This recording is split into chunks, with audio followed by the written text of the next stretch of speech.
a sensational knock. This is Mark Wood. What a good shot, Turia Kumari. One goes big. Down the ground he goes. It's at the ground. That's 50. What an innings.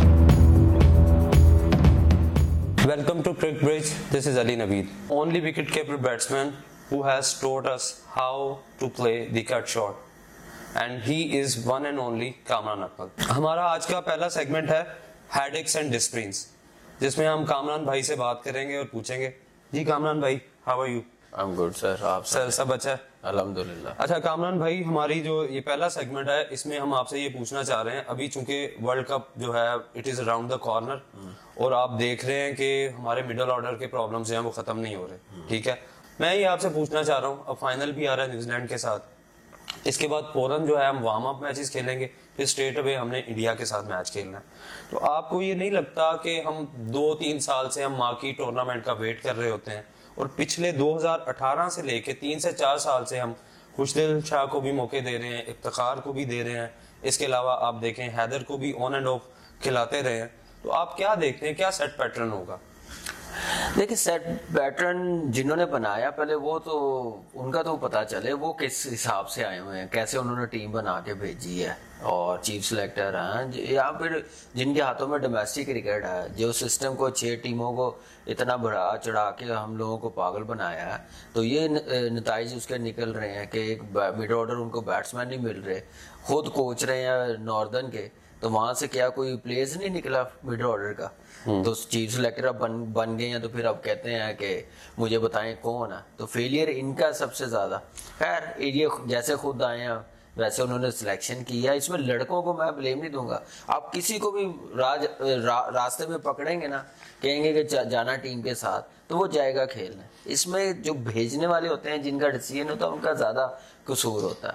फिर आप ले भी गए हैं, फिर आपको मौके मिल रहे हैं उनको खिलाने का, बारी आने का. जैसे पहला मैच हम न्यूजीलैंड से जीते हैं, बड़ा टोटल नहीं था, तो वहां पे फिर आपने शादाब को भेज दिया. वहां पर तो खेल ही रहा था, वो तो चीज हो जाना था, इतना बड़ा टोटल नहीं था. तो वहां पे आप मिडिल ऑर्डर को भेजते, शायद वो रन कर लेते, फिनिश कर लेते, कॉन्फिडेंस बढ़ जाता. अब आप लेके गए हैं तो आप यूज भी नहीं कर रहे. वो एक होता नहीं, एक नई चीज लें तो खोल लें तो वापस नहीं होगी. मेरे ख्याल से वो खोलना नहीं चाह रहे. अब वहां जाके वो पीसीबी में ला के ना वो स्टोर में रख देंगे, ये आपके प्लेयर्स हमें दिए थे, हमने यूज नहीं किए, खोलने नहीं है, तो आप ले लें वापस. इस टाइप की मेंटालिटी. मतलब कहना चाह रहे हो डब्बा पैक वापस कर लेना? मेरे ख्याल से वो देखना भी नहीं चाह रहे कि डब्बा देख लिया तो खोलना पड़ जाएगा. अच्छा तो देखिए, ये चीजें अनफॉर्चुनेट में बोल. Your point is well taken. मैं पूछना ये चाह रहा हूँ आपको, मतलब मुझे जो आपके पॉइंट से पता चला है कि डिपार्टमेंटल क्रिकेट बंद होने से काफी ज्यादा क्रिकेट हमारी डिस्टर्ब हुई है. देखिए, क्रिकेट तो बहुत ज्यादा खराब हुई है पाकिस्तान की. प्लेयर्स बहुत ज्यादा सफर कर रहे हैं. ये आप देखें कि नर्सरी नहीं है प्रॉपर, बिल्कुल नहीं है. स्कूल क्रिकेट होती थी, क्लब क्रिकेट होती थी. क्लब क्रिकेट में जो लड़का आता था ना, वो खेलता था, मेहनत करता था कि मुझे डिपार्टमेंट की नौकरी मिल जाएगी, या रीजनल क्रिकेट वाले मुझे ले लेंगे, जैसे लाहौर, कराची, यहाँ से मैं खेलूंगा. अब वो अपॉर्चुनिटी बिल्कुल खत्म हो गई हुई है. वो खत्म हुई है तो क्लब क्रिकेट आपकी खत्म हो गई, टैलेंट आपका खत्म हुआ. आज से 20 साल पहले जो इस डोमेस्टिक क्रिकेट के साथ हुआ था ना, जो डिवीजन बनी होती थी, तो वो टीमें बनती थी डोमेस्टिक की, तो बड़ी टफ क्रिकेट होती थी. फिर रीजनें बनाई, किसने बनाई, उसका नुकसान हुआ. हमें 20 साल बाद पता चला, जब रीजनें सेटल हुई हैं तो रीजनल भी खत्म कर दी, डिपार्टमेंट क्रिकेट भी खत्म कर दी. डिवीजन क्रिकेट खत्म होने की वजह से सरगोदा आपका खत्म हो गया, शेखुपुरा मरीद के खत्म हो गया, सियालकोट गुजरांवाला खत्म हो गया. सियालकोट कितनी बड़ी नर्सरी थी. आप देखें, Sialkot stallion has performed like so many times. हाँ जी. आप देखें, उसी नर्सरी में इमरान नजीर आते हैं, उसी नर्सरी में आपको हारिस सोहेल मिलते हैं. मतलब इतना ही ज्यादा आपको आपको इतना पता नहीं. हम तो ग्राउंड में रहते हैं, अभी कितने नाम है वो. बिल्कुल. फिर आपने सेट कर लिया, जो लेके आए हैं, अब वो वापस आए हैं सीट पे, तो क्यों नहीं बना रहे? डिपार्टमेंट क्रिकेट ने प्लेयरों को संभाला हुआ था, प्लेयर्स मिल रहे थे. अब 6 टीमों में ये हाल है, कोई बैट्समैन नहीं इनको मिल रहा. अच्छा, अब आप शेम अली का नाम लेते हैं, क्यों हफीज को कहते हैं वापस? 20-22 साल बाद भी आप मिडिल ऑर्डर में एक बंदा ढूंढ रहे हो. आपकी बात सही है और तो फेलियर इनका है ना. बिल्कुल, आप बिल्कुल बजा कह रहे हैं. अच्छा, मैं आप जैसे आप कह रहे हैं कि एक तो चले ये तो कम जरफी हो ही गई कि जी इन्होंने सिस्टम इस तरह का बना दिया, उसमें से आगे से नरिशमेंट नहीं हो रही, लोग नहीं मिल रहे। लेकिन आपकी बात इसलिए भी बड़ी आप देखें कि सही है कि अब अगर तैयब ताहिर परफॉर्म कर रहा है, अगर हसीबुल्लाह जो है वो सो कर रहा है, तो आप फिर भी मोहम्मद हारिस को साथ लेके फिर रहे हैं। मतलब जिसने सिर्फ लिस्ट ए में 100 किया, उसके बाद ये डोमेस्टिक के 5 मैचों में उसका 15 स्कोर नहीं है, तो आप इस पे क्या कहेंगे? सिलेक्शन हुई भी है हमारी। देखिए, ये तैयब ताहिर और हसीबुल्लाह यही हमारी खराबी है सबसे ज्यादा, कि हम लोग 2-3 इनिंग्सें देख के ना तो शोर मचाना शुरू कर देते हैं। ये सबसे बड़ा फेलियर है पाकिस्तान की क्रिकेट का। उसको 2-3 साल कंटिन्यू खेलने देते। तैयब ताहिर तो अभी 2 साल हुए उसको रेगुलर खेलते हुए, और वो भी इस सिस्टम में। लेकिन वो मोहम्मद हारिस से बेहतर नहीं है। मतलब कि जिसने लिस्ट ए में 100 किया, मतलब आप लोगों को, मुझे याद है जिस टाइम आप टीम में आए थे इतने बड़े नाम थे, जिस टीम के साथ आपने कामरान भाई परफॉर्म किया हुआ, क्या आपके दौर में इतना आसान था टीम में आना? सर वो माइंडसेट ही अलग थे, वो पाकिस्तान की क्रिकेट को ऊपर ले जाने वाले माइंडसेट थे, प्लेयर्स भी, मैनेजमेंट भी। और ये तो अभी पिछले 2-4-5-6 सालों में ये काम शुरू हुए हैं, तो बड़ा नुकसान हुआ। एक्सपेरिमेंट से हम लोग बाज नहीं आ रहे। नुकसान देखें सिंपल सा है, आपकी रीजनल क्रिकेट नहीं है, डिपार्टमेंट क्रिकेट नहीं है, उसका नुकसान है। इन्होंने कहा कि क्वालिटी लाएंगे, आप क्वालिटी उसमें भी सेट कर सकते हैं, ठीक है। वो हमारे कप्तान है, एक्स प्राइम मिनिस्टर है, उनका एक विजन था 6 टीमों वाला, बनाते डिपार्टमेंट रीजनल क्रिकेट के साथ रखते, स्टेप बाय स्टेप खत्म करते, देखते कि किसकी प्रोग्रेस अच्छी है, उसको कंटिन्यू कर। You want to say there should be some method of madness. At least एकदम से आप सारी चीजें नहीं करते, आहिस्ता आहिस्ता। मतलब ये चीजें हमारे सिस्टम में सराहियत कर चुकी थी। आप बता रहे हैं कि थोड़ी सी फाइनेंशियल स्टेबिलिटी हमारे जैसे थर्ड वर्ल्ड कंट्री में लाजमी चाहिए होती है। बच्चा अगर आ रहा है, अगर उसके घर में रोटी नहीं है तो वो क्रिकेट कैसे खेलेगा? तो इसलिए डिपार्टमेंट क्रिकेट, जो पॉइंट मुझे समझ में आया, वो बहुत जरूरी है, रिवाइव होना बहुत ज़रूरी है। और इसमें प्राइम मिनिस्टर साहब को हम लोग बड़ा शुक्र अदा करते हैं, उनका शुक्रिया करते हैं, अल्लाह का शुक्र अदा करते हैं कि उन्होंने डिसीजन लिया और डिपार्टमेंट क्रिकेट की बहाली के लिए उन्होंने नोटिफिकेशन सारा इशू कर दिया, मिनिस्ट्री ने कर दिया। तो अब पीसीबी का काम है जितना जल्दी हो सके करे, डिपार्टमेंट जो हैं वो लेटर लिखें, पीसीबी को, मिनिस्ट्री को भी भेजें, और जितना जल्दी काम हो जाए उतना अच्छा। क्रिकेट शायद हमारी वापस ट्रैक पे आ जाए। जब तक अपॉर्चुनिटी नहीं मिलेगी उतनी देर फायदा नहीं है। अच्छा, लेकिन ये है कि अली, मैं आपको एक बात बताऊं, जो सिलेक्शन कमेटी का काम है, जो भी है, ये जिस रास्ते से जैसे आते हैं ना वैसे ये सिलेक्शन करेंगे। इससे पहले वाले जो चीफ सिलेक्टर होते थे ना, वो एटलीस्ट प्लेयर से, कप्तान से, कोच से डिबेट करते थे कि आपको ये प्लेयर चाहिए तो इसकी रीजन मुझे बताएं। आजकल ये कोई डिबेट करते हैं? कुछ भी नहीं करते, क्योंकि इनकी अपनी सीटें बचनी चाहिए होती हैं। ये बाहर से सारे उठ के आए हैं, इंग्लैंड से जो भी कोचेस लगाए हुए हैं या हाई परफॉर्मेंस कैंप में आए हुए हैं, ये वो शख्स हैं सारे जो पाकिस्तान में रहते नहीं थे, खेलने के बाद इंग्लैंड जाके रह रहे थे, बाहर रह रहे थे, अब इनके हाथों में क्रिकेट दी है। अब ये आए हैं एसओपीस बनाने, किस प्लेयर्स को नहीं ना खिलाना, डोमेस्टिक को, या ये स्टैट्स लिखे चेयरमैन साहब को भेज देते हैं कि सर उसकी ये परफॉर्मेंस होगा। अब आप सॉरी फॉर कटिंग शॉर्ट कामी भाई, मैं आपको यहाँ पे थोड़ा सा मैं आपसे ये सवाल पूछना चाह रहा हूँ। अब अगर हम रेलेवेंस चेक करें इन क्रिकेटर्स की, सारे टेस्ट क्रिकेटर्स हैं। मतलब आप कोचिंग में देखें, मोहम्मद यूसुफ है, सकलैन मुश्ताक है, फिर आप देखें कि जो इवन रीजनल या उसमें जो हमारे डोमेस्टिक में अब्दुल रजाक है, अच्छा खासा एक्सपीरियंस है। जो हमारे चीफ सिलेक्टर हैं वो मोहम्मद वसीम है, अच्छी खासी। मतलब क्या आप ये समझते हैं कहीं ना कहीं बदनीति शामिल है? क्या नहीं, ऐसी चीज नहीं है। देखें, मैं पिछले 6-7 साल से कह रहा हूँ कि लाइकिंग डिसलाइकिंग पे ना ये डिसीजन ले, फेवरेटिज्म है आपके? बिल्कुल है। आप सिर्फ प्लेयरों में ना कहें, टीम में ना कहें, ये कोचिंग में भी ऐसे ही है। जब ये सिस्टम बना ना, हम सेंट्रल पंजाब की टीम है, चैंपियन हुई है, उसके चैंपियन कोच थे। अगले साल नदीम खान साहब का अपना दोस्त आ गया, शाहिद अनवर, सेंट्रल पंजाब का कोच, वो किसी टीम का हिस्सा नहीं है। फिर उन्होंने ब्लेम क्या लगाया कि प्लेयरों ने शिकायत की है। और प्लेयरों पे तो सारी जिंदगी आप सरवाइव करते रहे, अभी भी उसको निकाला तो प्लेयरों पे डाल दिया आपने। पहले एहतसाब वहां से होना चाहिए, ये कल्चर वहां से खत्म होना चाहिए। आप कह रहे हैं डोमेस्टिक से, आप ये कह रहे हैं टीम की तरफ जाएगा। चेयरमैन साहब क्रिकेटर हैं, वो खुद इस सिस्टम से आए हैं, डोमेस्टिक क्रिकेट से आए हैं, परफॉर्मेंस उनको सारा पता है, लेकिन वो कुछ कह नहीं रहे। शायद वर्ल्ड कप के बाद समझ आ जाए इनको कैसे यूज करना, इनसे चेक एंड बैलेंस कैसे करना, क्रिकेट किन के हाथों में है, सही डायरेक्शन में है या नहीं। हम कहाँ सही डायरेक्शन में, मुझे बताएं। इससे पहले आप इतनी क्रिकेट देखते रहे, हमने खेली है। हम आज का मैच भी इवन में देख रहे थे कि हम लोग क्या क्रिकेट खेल रहे हैं, 90s वाली हम लोग क्रिकेट खेल रहे हैं। बिल्कुल वही है, ऐसे थोड़ी है। दुनिया कहीं से कहीं चली गई है, उनका मोमेंटम पेस क्या है, हमारी पेस 90s वाली वापस आती जा रही है। Exactly. हम कब मॉडर्न डे की क्रिकेट खेलेंगे, कब हम जिम्मेदारी लेंगे? रिजवान है, बाबर है, अगर इन्होंने इतने 3-3 हजार रन हो गए, 20-20 50 है, T20 में 100 है, तो आप कैसे? आपको एक्सप्लोसिव खेलना चाहिए, आपको तो अटैकिंग क्रिकेट। बेशक आपका मिड ऑर्डर फेलियर, मैं आपको आप अपनी मैच्योरिटी दिखाएं। आपकी बात बजाय और आपका पॉइंट भी आ गया, माजरत कता कलामी माफ। मैं आपसे ये कहना चाह रहा हूँ, मेरा लास्ट टाइम भी जो मैंने इंटरव्यूज किए, मेरा यही था मतमा नजर कि मिनोस टीमें जो है ना, ये पिछले दिनों एक मैच खेला गया जिम्बाब्वे और श्रीलंका के। अब श्रीलंका ऑस्ट्रेलियन कंडीशन में जाके 188 मार रही है, जिम्बाब्वे से चेज नहीं हो रहा, लेकिन फिर भी उनका पावर प्ले 55, 60, 50 पे होता है। हमारे जो माशाल्लाह दोनों प्लेयर्स, नथिंग अगेंस्ट है, माशाल्लाह बहुत अच्छे प्लेयर हैं, और आप कह लें कि most of the skilled, most of the stylish players जो हमारे ओपनर्स में हैं। लेकिन मसला आ रहा है T20 क्रिकेट में, सिर्फ आप नंबर्स गेम पे नहीं जाते, this is game of strike rates as well.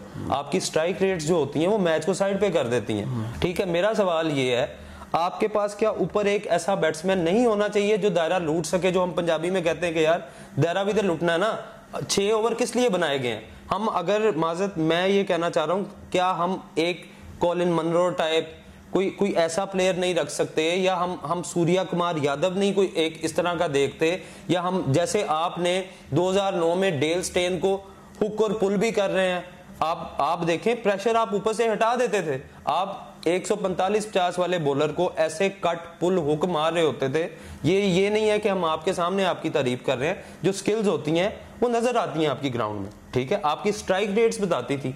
मिसाल है कामी भाई, आपका 6 ओवर में एक 30 स्कोर जो कि आपने आपकी अली बात समझ गया हूँ। देखें इस वक्त अनफॉर्चुनेटली आप इन दोनों को नीचे लेके आएंगे ना, फिर ये अपनी प्लेस T20 में ख़त्म करवा लेंगे। मसला ये है, अब इन्होंने 1.5-2 साल से ना क्रिकेट संभाली है, बैटिंग लाइनअप संभाली हुई है, लेकिन इनके साथ जो बैट्समैन रखे हुए हैं ना, वो उसके मुताबिक नहीं है। T20 क्रिकेट मॉडर्न डे की जो क्रिकेट है उस हिसाब से खेल नहीं रहे, प्लेयर्स बचे ही नहीं है, कोई ऐसा तैयार नहीं हुआ।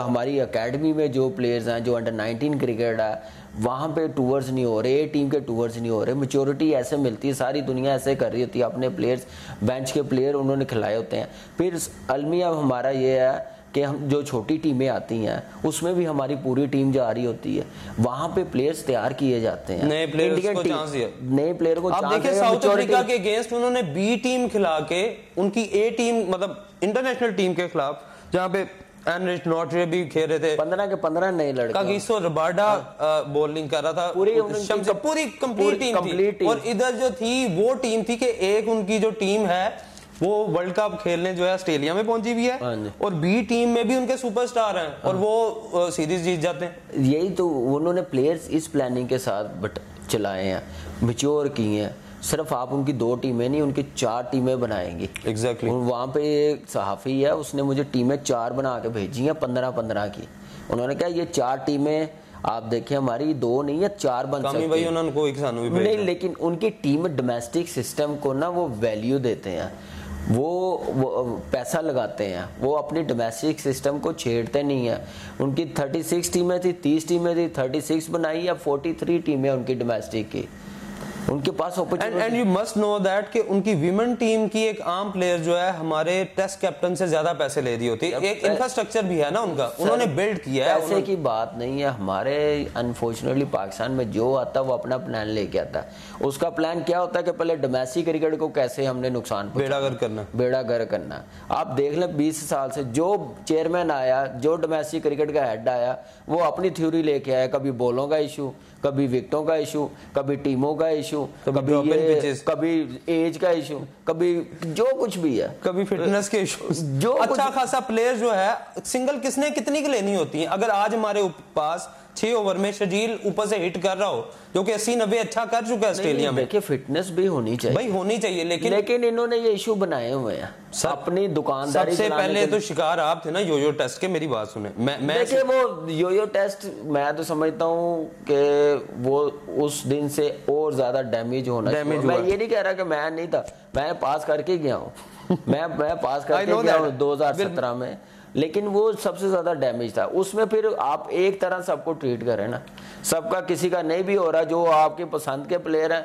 वो खेल रहे हैं। अच्छा काम भाई, जो आप वो जो परफॉर्म कर रहे हैं, जो आपकी नजर में नहीं अच्छे लगते वो नहीं है टीम में, उनके इशू बनाए हुए हैं। बिल्कुल ऐसे ही। तो ऐसी वजह से नुकसान हुआ है, तो इसमें किसका कसूर है? चेयरमैन साहब का कसूर है सबसे ज्यादा, या वो कहते हैं कि सिलेक्शन और टीम इंटरफेयर नहीं करता? फिर आप चेयरमैन किस लिए बने हैं? आपने अगर चेक एंड बैलेंस सही को सही नहीं कहना, गलत को गलत नहीं कहना, तो आपका क्या फायदा फिर चेयरमैन बनने का? छोड़ दें, आप पैटर्न पर खुद ही देख ले करेंगे, साल बाद बुला लें करेंगे हेड कोच को, कप्तान को और सिलेक्टर को, उनसे बात करके बात खत्म हो जाती है। आप फिर क्यों बैठते हैं ऑफिस में आके? जाए घर जाकर एक्सपोजर है, उन्होंने कमेंट्री में भी इतना नहीं, मैं उनकी बात नहीं कर रहा, मैं पास की बात, पास चेयरमैन की बात, मैं पास की बात कर रहा हूँ कि वो कहते हैं। लेकिन अभी ये क्रिकेटर है, इनको जरूर इंटरफेयर करना चाहिए और सिलेक्शन पे करना चाहिए विद प्लेयर्स के। ये नहीं कि ये यंगस्टर है तो इसकी बात करें हम लोग, इसको टीम में होना चाहिए। उसके स्टैट्स नहीं देखते, उसकी परफॉर्मेंस नहीं देखते, तो आप कैसे टीम बिल्ड कर सकते हैं? हमारे तो यहाँ पे यही चीज चल रही है। 15-15 मैच हो गए हैं, मुझे बताएं, खेल रहे हैं। वर्ल्ड कप जो लास्ट T20 हुआ वही पैटर्न आज भी चल रहा है बैटिंग का। सिंपल ऑफ स्पिनर 11-11 स्कोर दे रहे हैं, कैसे हो सकता है? एक simple left arm spinner, simple वो चार ओवर ब्रेसवेल ने और 11 स्कोर तो दिया, 2 आउट भी उसने किए और सादा स्पिनर है और एक छक्का ना लगे। मैं वही कह रहा हूँ सर, आप पावर प्ले में या आगे मिडल ओवर्स में ऐसा स्पिनर खा जाते होते थे। हम बाहर बैठे हुए कि कामी भाई लगे हुए थे, खा जाएंगे यार। सर वो उस टाइम हमारा भी स्ट्राइक रेट इतना अच्छा नहीं होता था, लेकिन उस टाइम की क्रिकेट के हिसाब से ठीक होता सर, था। आप बॉलिंग की क्वालिटी माजत के साथ मुझे आपसे क्वालिटी बॉलिंग मुझे आपसे ये नहीं, आप ना थोड़ा कसरे नफ्सी का मुजाहरा कर रहे हैं, आप अपनी कोई तारीफ नहीं कर रहे। मेरी बात नहीं, आपको जरूरत नहीं, लेकिन हमने वो क्रिकेट देखी है। आपने हमेशा हमें ये स्टाइल दिया, अगर आपको 2-3 बॉलें स्पिनर ने बीट की है ना, तो वो बॉल हमें अगली जो है या तो ग्राउंड के उस स्टैंड्स में नजर आ रही होती थी। इवन मैंने जितना PSL में भी आपको देखा है, बड़े तगड़े स्पिनों को आपने चार्ज किया बकाया। देखिए मेरी बात सुने, आपको अगर ये नहीं पता कि बॉल की पिच तक कैसे पहुंचना है और आप फिर 11 स्कोर ही 24 बॉलों पे दोगे। मेरा आपसे सिर्फ सवाल ये था, हमने अभी प्रॉब्लम डिस्कस किया, like headaches we have discussed, now we want to hear about Disprins. डिस्प्रिना कितने पईयां ਮੈਨੂੰ ਇਹ ਦੱਸੋ ਜਿਹੜੇ ਸਾਡੇ ਕੋਲ ਇਸ ਟਾਈਮ ਕੰਟੈਂਪਰਰੀ ਪਲੇਅਰਸ ਗਏ ਹੋਏ ਨੇ, ਉਹ ਨਵੇਂ ਬੰਦੇ ਉੱਥੇ ਨਹੀਂ ਜਾ ਸਕਦੇ। टू बी वेरी ऑनेस्ट, ਤੁਸੀਂ ਇਹ ਦੱਸੋ ਹੁਣ ਇਸ ਟੀਮ ਦੇ ਨਾਲ ਕਿਸ ਤਰ੍ਹਾਂ ਅਸੀਂ ਇਹਨੂੰ ਫਿਕਸ ਕਰੀਏ मसले ਨੂੰ? देखिए यार अली, अब फिक्स तो उन्होंने करना, अब टाइम इतना है आप अपने एक्सपोजर से बताएं ना। मैं वही बता रहा हूँ, अब इतना टाइम नहीं है। बड़ी अपॉर्चुनिटी थी न्यूजीलैंड के खिलाफ, आप अपना वही नॉर्मल बैटिंग ऑर्डर जाने देते, उनको परफॉर्म करने का मौका मिल जाता। कॉन्फिडेंस देखिए, कॉन्फिडेंस हमेशा उस वक्त आता है जब आप मैच फिनिश करके आए, जो उसमें 20 रन हो 15 रन हो, बैट्समैन का दिल बड़ा हो जाता है। वो लो स्कोरिंग था, टॉप बॉलिंग थी, वो मिड ऑर्डर आसिफ, इफ्तिखार या शान ये खत्म करके आते, हैदर अली, तो इनको कॉन्फिडेंस मिलना ही मिलना था। मैं आपको बात बताऊं, उसके बाद ये आए हैं, क्या नाम है, आज के मैच में आप देखें वही हरकत की है। मुझे अफसोस होता है कि हम लोग इनको क्यों बचा रहे हैं, हम या हमारा विजन आगे का नहीं है। हम वर्ल्ड कप का नहीं सोच रहे हैं कि वहां पे हम लोगों ने कैसे परफॉर्म करना, हम चाह रहे हैं कि ऑन द डे हम लोग अच्छा करें, आगे की आगे देखी जाएगी। PGL how do you see? देखिए हमने तो जब क्रिकेट खेली थी, ये तो जब खत्म होगी तो उस वक्त पता चलेगा, लेकिन जब हम लोग खेलते थे तो हमारे बड़े कहते होते थे, अगर आपने प्लेयर बनना है, आपने टेक्निक बेहतर करनी है, टेम्परामेंट लाना है, तो फिर लंबी क्रिकेट खेलनी पड़ेगी, लंबे ओवर्स खेलने पड़ेंगे। तो अल्लाह का शुक्र है कि हमें बताने वाले बड़े ज़बरदस्त थे। आजकल T20 का सीज़न है, T20 को आईसीसी भी बड़ा प्रमोट कर रही है, हर जगह T20 चल रही है। अब वनडे क्रिकेट कम होती है, टेस्ट मैच कम होते हैं, तो T20 के मैचेस साथ साथ होते हैं। न्यूजीलैंड के साथ हम लोगों को 8 T20 मैच मिल रहे हैं, तो फिर उस हिसाब से फिर वो आपने तैयार करना होता है। लेकिन आप बेस खराब कर रहे हैं, मैं ये बोलूँगा। आप उससे अच्छा आप डोमेस्टिक 50 ओवर करवा लेते हैं, 2 डे 3 डे क्रिकेट करवा लेते उन्हीं पैसों में, तो आपको प्लेयर्स मिल जाने थे टेक्निक वाइज। लेकिन शायद आने वाले टाइम पे T20 और ज़्यादा हो जाएगी, उसकी तैयारी हो रही है। लेकिन ये तो अब शुरू हुई है, ख़त्म होगी। उसके बाद जो लंबी क्रिकेट में जो बच्चे आएंगे तो पता चलेगा कि ये कैसे रिस्पॉन्ड करते हैं, इनकी टेक्निक क्या है, प्रोसेस क्या है इनका रन्स करने का, बॉलिंग करने का, लंबे मैचेस में, वो सारा फिर टेस्ट होगा ना जब आएगी। लेकिन ये है कि एक फाइनेंशियली स्ट्रॉन्ग किया अंडर 19 बच्चों को मिलना चाहिए। वो आप डोमेस्टिक में भी दे सकते हैं, ज़रूरी तो नहीं है कि आप जूनियर लीग ही करवा के दे सकते हैं। डोमेस्टिक में भी पैसे लाने चाहिए, फिर उनका भी एहसास होना चाहिए। जो डिपार्टमेंट क्रिकेट ख़त्म की है और रूल रहे हैं वो लड़के, और अल्लाह का शुक्र है प्राइम मिनिस्टर साहब ने नोटिफिकेशन इशू किया, बहाल की है डिपार्टमेंट रीजनल क्रिकेट। और जितनी खुशी इस वक्त क्लब क्रिकेट में है, जितने स्पोर्ट्समैन हैं, क्रिकेटर हैं जिनकी जॉब्स नहीं है, वो मेरे ख्याल से वेट करेंगे जितनी जल्दी डिपार्टमेंट क्रिकेट ओपन और हम खेलें, हमें अपॉर्चुनिटी मिले। क्लब के बच्चों को, कई बच्चे हैं जो, मैं आपको बताऊं, हमारी वावडा के 400 साढ़े 400 बच्चे होते थे, इतने क्रिकेटर थे, उनको नौकरियों पे रखा हुआ था, वो खेलते थे, कैंप लगते थे, डोमेस्टिक टीम के साथ रहते थे, अपॉर्चुनिटी मिलती थी क्लब के लड़कों को कि डिपार्टमेंट में आने में। हम, मेरी क्लब में इतने लड़के हैं, मेरी वावडा होती तो 4-5 लड़के मेरी डिपार्टमेंट की टीम में होने थे, ऐसे प्लेयर्स थे। तो वो बेचारे 6 टीमों में नहीं जा रहे।